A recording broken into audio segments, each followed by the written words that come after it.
Hello बच्चों, let's see the question. The question is, let there be a spherically symmetric charge distribution with a charge density varying as rho r is equal to rho naught 5 by 4 minus r upon r up to r is equal to r and rho r is equal to 0 when for r is greater than r, where r is the distance from the origin. The electric field at a distance r, r is less than r from the origin is given by, and the options are 4 rho naught r upon 3 epsilon naught and 5 by 4 minus r by r, and rho naught r 3 epsilon naught 5 by 4 upon r by r, and 4 pi epsilon naught 4 pi rho naught r upon 3 epsilon naught 5 by 3 minus r by r, and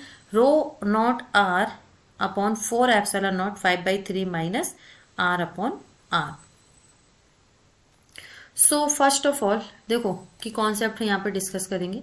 so let's the key concept is कि हम यहाँ पर basically क्या use लेंगे, क्यों enclosed निकालेंगे. तो उसके लिए हम क्या करेंगे, here we will use the Gauss law. The Gauss law, and that is ये क्या होता है, electric field E and multiply by area is equal to charge enclosed upon epsilon naught. So now देखो यहाँ हम क्या कर रहे हैं, consider an thin spherical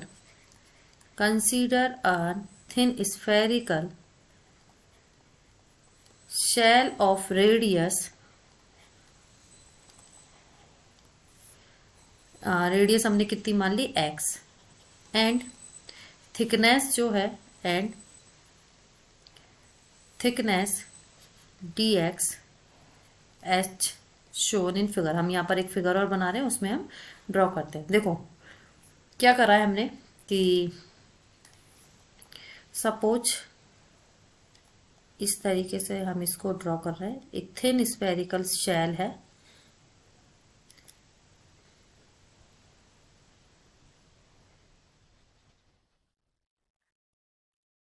so now देखो दिस इज कैपिटल आर, ये एक रेडियस की हमें शेल दे रखी है. यहाँ हमने कंसीडर किया है स्मॉल आर का, ठीक है, और ये गाउसियन सरफेस है हमारी. दिस इज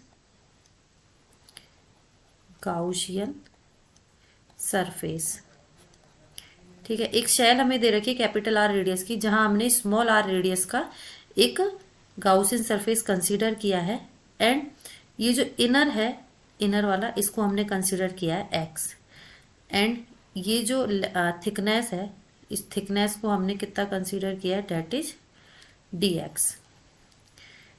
सो नाउ अब देखो हम क्या करेंगे. So now first of all volume of shell हम कंसीडर करेंगे. Volume of shell that is dV is equal to 4 pi x square dx. सो हमने यहाँ पर गाउसियन सरफेस ड्रॉ की है.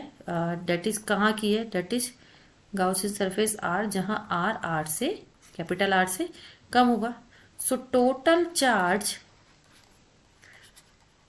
चार्ज इनक्लोज्ड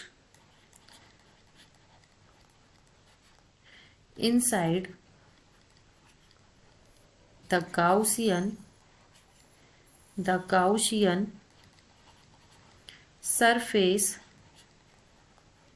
is कितना हो जाएगा, Q enclosed is equal to rho dV, और गाउसियन सरफेस की लिमिट हमारी कितनी है, 0 to r.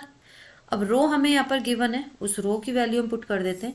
So Q enclosed is equal to कितना हो जाएगा, rho naught and 5/4 minus x upon r and 4π(x²) dx and limits जो होगी 0 to r वेरी करेंगी. So Q enclosed is equal to common लिया 4π, रो नॉट बाहर आ जाएगा और इंटीग्रेशन में क्या बचेगा 5/4 x² minus x³ upon r and dx and 0 to r. Now आगे और सॉल्व करते हैं हम इसको. तो ये कितना हो जाएगा 4π रो नॉट. अब देखो वैल्यू कितनी आएगी 5/x³ अपॉन 3, 4 × 3 12 हो जाएगा x³ minus x⁴ upon 4r और लिमिट्स वेरी करेंगे 0 to r. Sorry this is small r. So limits very करेंगी 0 to स्मॉल r. अब हम लिमिट्स की वैल्यू पुट कर देते हैं यहाँ पर. सो ये वैल्यू हमारी हो जाएगी देखो पाई रो नॉट 4 कॉमन लेके हमने कैंसिल आउट कर दिया. ये हमारा कितना रह जाएगा 5/3 r³ minus r⁴ upon r. ठीक है. Now according to Gauss law, now